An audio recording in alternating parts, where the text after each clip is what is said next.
अवधूत चिंतन श्री गुरुदेव दत्त. श्री स्वामी समर्थ. दिगंबरा दिगंबरा श्रीपाद वल्लभ दिगंबरा. दिगंबराचे पुण्य फळाला येते तेव्हा श्रीपाद प्रभूंची कृपा होते. संदेश तुमच्या समोर आले आहे. हा संदेश तुम्ही पुढे ढकलण्याचा प्रयत्न करू नका, नाहीतर पापाचे भागीदार तुम्ही बनाल. जर का हा संदेश तुम्ही शेवटपर्यंत ऐकलात तर तुमचे चांगले दिवस नक्कीच येणार आहेत. तुमच्या इच्छित मनोकामना पूर्ण होणार आहेत. तुमच्यावरती प्रभूंची कृपादृष्टी कायम राहणार आहे. म्हणून हा संदेश न वगळता शेवटपर्यंत ऐका. तुम्ही श्रीपाद श्री प्रभूंचे भक्त असाल तर आत्ताच संदेशाला लाईक करा आणि श्री स्वामी समर्थ नामाचा जयघोष करायला विसरू नका. चॅनेलला सबस्क्राईब करा. तुमच्यासाठी बंद नशिबाचे दार उघडले जाईल. हा संदेश फक्त तुमच्यासाठी आहे. तो शांतपणे ऐकावा अशी भगवंताची मनापासून इच्छा आहे. भगवंताची मनापासून प्रार्थना करावी. आपल्याला तो बरोबर मार्ग दाखवतो. सगळ्या व्यापामध्ये आमच्याकडेही थोडेसे लक्ष दे, आमच्याकडेही थोडंसं लक्ष दे. बाकी आम्ही तर सदैव तुझ्या पाठीशी आहोत. भिऊ नकोस, मी सदैव तुझ्या पाठीशी आहे. त्यानंतर ज्यांनी 2 नंबरचे फूल निवडले आहे त्यांच्यासाठी स्वामी सांगतात ते जाणून घ्या. स्वामी म्हणतात, जन्माला आला आहेस तर थोडंसं जगून बघ. जीवनात दुःख खूप आहेत, थोडंसं सोसून बघ. चिमूटभर दुःखाने तू कोसळू नकोस. स्वामी तुझ्या सोबत आहेत. अदृश्य शक्ती तुझ्यासाठी काम करत आहे. होय माझ्या लेकरा, तुझं नाव आता यशाच्या यादीत लिहिलं गेलं आहे. आता तू गरीब राहण्यासाठी बनलेला नाहीस, तर एक व्यक्ती तुझ्या आयुष्यात अशी येणार जे तुझं आयुष्य बदलून टाकणार. तुझ्या घरात लवकरच पैशाचा पाऊस पडणार आहे. तुझ्या घरात येणारी एक संधी तुला करोडपती बनवू शकते. तुझं हरवलेलं त्यापेक्षा जास्त तुला मिळणार आहे.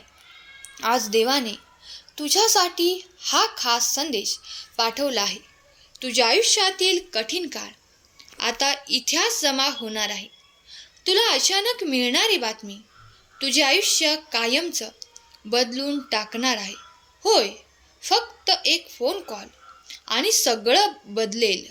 तुझ्या घरात सुखाची घंटा नाही वाजली तर सांग.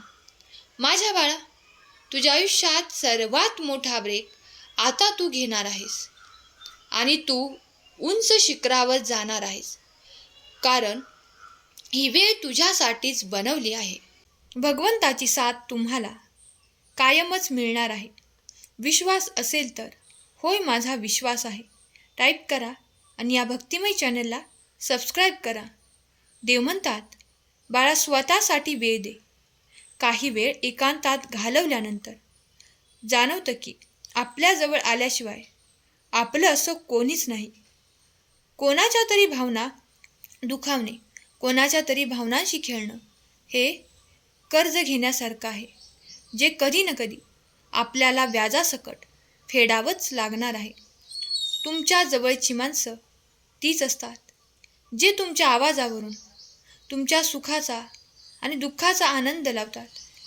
अशा अनमोल व्यक्तींना तुम्ही आयुष्यातून कधी जाऊ देऊ नका. काही वेळा पुढाकार कोणी घ्यायचा या एका गोष्टीमुळे बरेच प्रश्न अनुत्तरित राहतात. मनातून एखादी व्यक्ती उतरली तर त्यांना मनातूनच काय डोक्यातूनही कायमचे काढून टाका आणि आयुष्यातूनही आपण काढून द्यायला पाहिजे.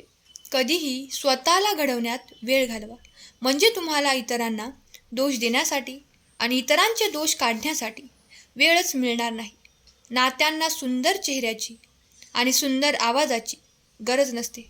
त्यांना गरज असते ते फक्त सुंदर मनाची आणि विश्वासाची. सुसंवाद हा फक्त एक शब्द आहे, पण जर तो कोणाशी केला तर मनातील अनेक वाईट विचारांचा मळ निघून जाऊ शकतो, दूर होऊ शकतो. टीका करणारी व्यक्ती समोरच्याला तर बदनाम करू शकते, पण स्वतःला सज्जन कधीच बनवू शकत नाही. आणि अशी व्यक्ती आपल्या आयुष्यात असता कामा नये. जर असेल तर त्यापासून सावध राहणे आणि दूर राहणेच योग्य आहे. सवडीने आणि आवडीने बोलणाऱ्यांमध्ये फार फरक असतो. बाळा, यशस्वी माणूस होण्यापेक्षा उपयोगी पडणारा माणूस हा तुम्ही नक्कीच यशस्वी होताना पहा. काय चूक होऊ शकते याची भीती बाळगण्यापेक्षा जे होईल त्या बाबतीत सकारात्मक राहा आणि कामाला सुरुवात करा. एखाद्या कामाचा किंवा एखाद्या गोष्टीचा प्रमाणापेक्षा जास्त विचार केला तर ते काम करण्याची आपली इच्छा नष्ट होऊन जाते. बाळा, आयुष्याबद्दलची इतर कोणाचीही व्याख्या तुम्ही स्वीकारू नका. तुमचं आयुष्य आहे, तुमचं स्वतःचं सगळं वेगळं मत असणार आहे आणि ते तुम्ही कायम असू द्या. प्रेम असा खेळ आहे जो दोघांनी जीव लावून खेळला तर दोघेही जिंकतात, पण एकाने जरी माघार घेतली तरी दोघेही हरतात. आपल्यामधील विश्वास पर्वतालाही हरवू शकतो, पण आपल्या मनातील शंका नसलेला पर्वत देखील आपल्यासमोर उभारू शकतो. आयुष्यात नेहमी आदर्श बनण्याचा प्रयत्न करा. हे दाखवण्यात आपला वेळ वाया घालवू नका की मी खूप आदर्श आहे. माणसाजवळ ऐपत हवी आणि दुनियेला ठोकारण्याची जिगर हवी, तरच तुम्ही जगाच्या कौतुकाला प्राप्त ठरतात. स्वामी भक्तांनो, चेहरे ओळखता येत नाही, स्वभावही ओळखता येत नाही, कारण दिसते तसे नसते. प्रत्येकाच्या मनात काही वेगळंच असतं, पण माणसाची कृती सगळं सांगून देते. चेहरा कितीही सुंदर असला आणि जिभेवर कडवटपणा असेल तर लोक तोंड फिरवून घेतात. असामान्य माणसाचे 3 लक्षणे असतात. स्वामी भक्तांनो, ते चुकीचे काम करत नसल्याने त्यांना कोणतीही चिंता नसते. त्यांच्याकडे ठाम विचार असल्याने त्यांच्या मनात कोणताही गोंधळ नसतो आणि ते प्रामाणिक असल्याने त्यांना कशाचीही पर्वा नसते आणि ते प्रामाणिक असल्यामुळे भगवंताची साथ त्यांना कायमच लाभत असते. सहमत असाल तर श्री स्वामी समर्थ टाईप करा आणि हा संदेश 5 जणांना शेअर करा. पुण्याचे भागीदार ठराल. माणसाला ठेच लागली तर त्यातच चालणं कायम सुधारतं. म्हणून आयुष्यात ठेच लागणं फार आवश्यक आहे. व्यक्तीला त्याने केलेला संघर्ष कधीच थकवतो, पण माणसाला तो संघर्ष बाहेरून सुंदर आणि आतून मजबूत बनवतो. आयुष्यात आज आलेल्या संघर्षाचा जो सामना करेल त्यालाच उद्याचं सुख अनुभवायला मिळेल. पण चांगले विचार केले तर, चांगले राहिले तर आपल्या आयुष्यात वाईट काहीच होणार नाही. सत्य हे कधी पाहणाऱ्यांच्या आणि ऐकणाऱ्यांच्या इच्छेचा विचार करत नाही. ते जसं आहे तसं समोर येतं, अगदी उगवत्या सूर्यासारखं. आयुष्यात सगळं काही मिळतं. आपण जे शोधत असतो तेच मात्र मिळत नाही.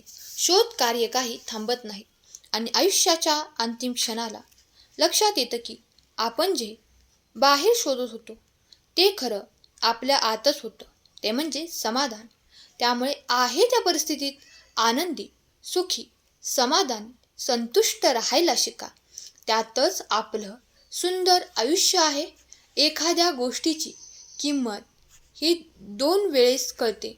एक म्हणजे जेव्हा ती गोष्ट आपल्या जवळ नसते आणि जेव्हा ती गोष्ट आपल्याकडून हरवून जाते. ज्या व्यक्तीजवळ संयम, समाधान आणि सहनशीलता काय असते, त्या व्यक्तीजवळ कुठल्याही परिस्थितीवर मात करण्याची क्षमता असते. कारण भगवंत त्याच्या पाठीशी असतो आणि जो भगवंताकडे 2 पावले चालतो त्याच्या पाठीशी भगवंत कायमच असतात. विश्वास असेल तर स्वामी माझे पाठी राखे टाईप करा. प्रत्येक क्षण जरा आनंदाने जग आणि आनंद वाटत जग. त्यामुळे या आयुष्यामध्ये येणारे वाईट प्रसंग जे आहेत त्याकडे नजर लावून बसण्यापेक्षा जे वाईट आहे त्याचा स्वीकार करा आणि त्यातून चांगलं कसं घडेल, आनंद कसा मिळवता येईल याचा विचार करा. नक्कीच तुमचं आयुष्य हे सुखाचंच होणार आहे. कारण भिवू नको, सदैव मी तुझ्या पाठीशी आहे. स्वामी भक्त हो. 3ही संदेश तुमच्यासाठी होते आणि तीनही संदेशामधून तुम्हाला मार्गदर्शन मिळालं आहे.